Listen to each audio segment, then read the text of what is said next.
Hello, and welcome to the seventh of these examples of Christians living lives that illustrate discipleship, particularly sharing or serving or sacrifice.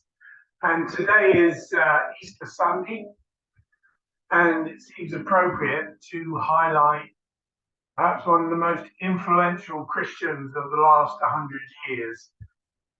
Every so often, Christian leaders emerge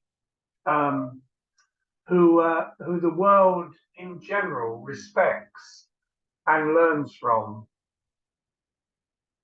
although often turn against them at some stage. Martin Luther King Jr., born in 1929 and assassinated in 1968.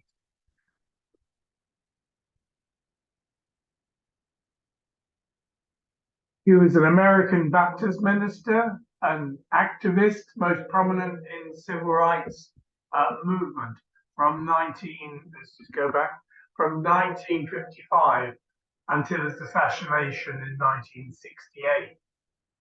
Son of a civil rights activist and church leader, Martin Luther King Sr., he advanced civil rights for people of color in the United States through non-violence and civil disobedience.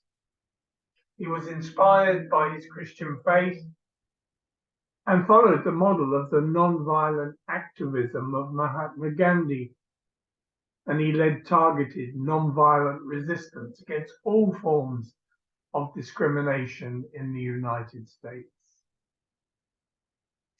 His death spurred politicians to pass, just a few months after his assassination, the Civil Rights Act of 1968 in the United States, which expanded the outlawing of discrimination on grounds of sex, race, and religion, building on previous legislation.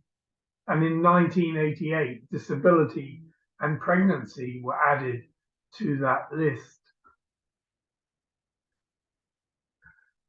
But in his latter years, Martin Luther King had expanded his campaign from just discrimination against Black people. For a number of years, he had been opposing the Vietnam War as an unjust war that America should not have been involved in. And then in a speech just a year to the day before his assassination, Martin Luther King said this: "The triple evils of poverty, racism, and militarism are forms of violence that exist in a vicious cycle.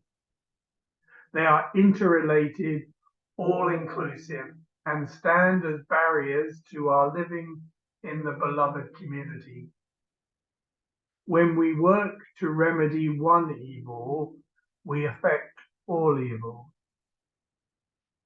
The fact that he was now opposing the Vietnam War, the fact that he was speaking out on poverty and militarism as well as racism, earned him more enemies around the world and in the United States, including many in different parts of the government. And it was this, many believe, this expansion of his campaign that led to his assassination.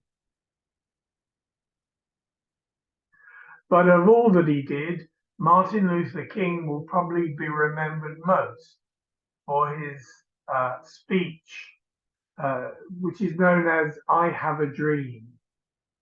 And so on this posting, I've attached a second video, which is a video of that speech. And if you've not seen it before, or you want to be reminded of it, please do watch that too. But a great example and of discipleship of Jesus Christ.